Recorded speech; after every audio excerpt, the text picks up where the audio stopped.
Mukwano gwange gwe eyeekuumira ku Yugi Updates TV, nkuleetedde emisango egyasingisiddwa gye baasingisiddwa muganda waffe Akileo Kivumbi. Olabe statement gye baamutaddeko, sentensi gye baamuyunzeeko, osobole okuba nga okitegeera gwe mukwano gwange ali eyo ampuliriza.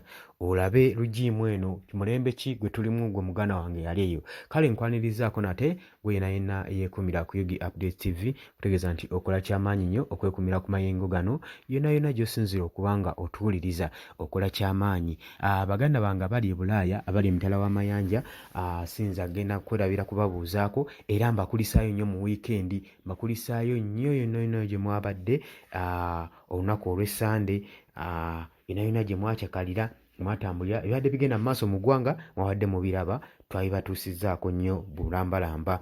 Ng'oyabadde agoberera Yugi Updates TV okuggyako ggwe ataasubscribinga, gwe anaagamba nti nno tomanyi kigenda mu maaso mu ggwanga.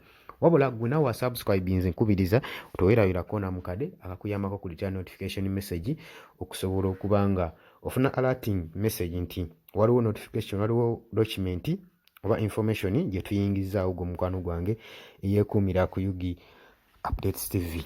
Baganda bange bali South Africa, Qatar, Oman, Dubai, USA, Saudi Arabia, mwenna mbalamusizzaako nnyo, mwebale kwekuumira ku mayengo ga Yugi Updates TV. Mbategeeza nti nno mbaagala nnyo byansusso. Saagala kubalwisaayo, munsonyiwe okubalwisaayo baganda bange abali eyo.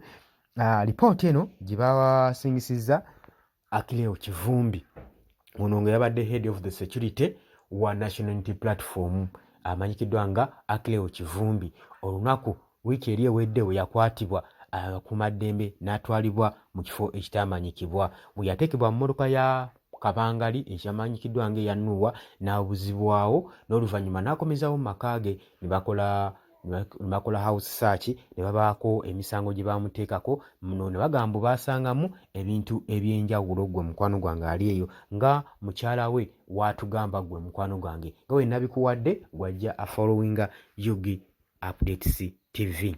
Kaakati muganda waffe ono eggulo baamusindise, baamukukusizza paka mu kooti, military court eyamusingisizza omusango era ne musingisa emisango gino wammanga.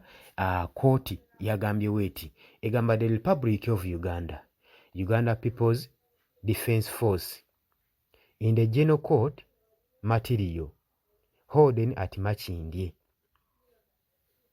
crime case number UPDF GCM 027 or up to 2024. Ng'ennaku z'omwezi bazitaddewo nabyo wano nga 8 August 2024. Charge sheet, olupapula olwamukyajingiddwa ku batadde charges ze oba emisango gye. Uganda vs Kivumbi Akileo nga ge mannya, male adult of sound mind age 42 years, a driver, a resident of Nansana East B Zone, Nansana Municipality in Wakiso District, a person subject to military law by virtue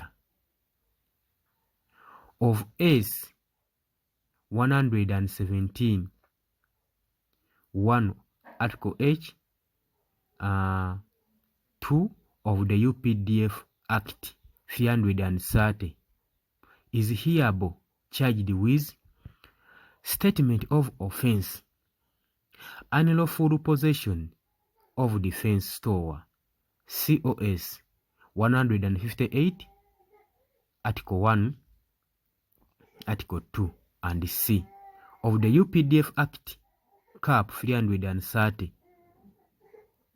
Particulars of offence: Kivumbi Akileo on the 3rd day of August 2024 at around 150 1,503 hours while at Nansana East 2 B Zone, Nansana Municipality in Wakiso District, was found in unlawful possession of 01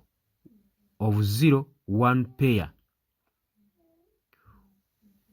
of late Corporal Pippies, the said Pippies being gazetted defense stores. Era ne basaako omukono officer preferring charge ne chairman GCM. Emisango gye bamusingisiza gwe muganda wange ali eyo. Emisango gino giraga nti nno bamusingisiza omusango nga bwe yasangiddwa ng'ennaku z'omwezi 3 August 2024 mu ssaawa awo essaawa 1:53 mu Nansana East 2 zone ne mu Nansana municipality mu district eya Wakiso mbu yasangiddwa n'ebintu ebimenya amateeka, mbu basangiddwa ne payers ez'ebyambalo omwabadde eya kopolo ne lieutenant n'eya lieutenant, era mbu bino babisanze mu sitoowa ye gy'emisango gye baamutaddeko era egyamusindisizza eruzira amaleyo omwezi mulamba paka okuwulirwa kwe we kunaddamu gwe mukwano gwange ali eyo ampuliriza. Kati bw'otunuulira ebintu nga bino ebigenda mu maaso mu ggwanga otyamu, kubanga ye mukyala we atugamba tebamuganyiza kuyingira munda, yabadde mu kisenge kye naye ng'alingizaako eri mu kisenge ky'abaana gye bajja ebintu bino ebyambalo bino bye bagamba. Yagamba nti no yabalabye n'obwenkaliriza, yagamba nti yabalabye nga balina ebintu bye baplantinga mu kisenge kya mutabani waabwe ky'omwana waabwe, oluvannyuma ne babijjayo ne bakomawo nabyo mu ddiiro ne baleeta olupapula ne bamukuba ne bamucunya nnyo bamugamba asayininge olupapula olwo alage nti nno bino bye bavuddeyo byonna byonna bye baleese bibadde mu maka ge bwe babijje. Gwe mukwano gwange ali eyo eyeekumira ku Yugi Updates TV. Kale nkutegeeza olabanga ebintu nga bino kitegeeza olina okuyimuka olwanirire for justice, olwane tulwane okulaba nga twejja mu buzibu muganda wange ali eyo. Kale watandika kuba nga osubscribinga, genda maaso osubscribinge, sharinga, commentinga.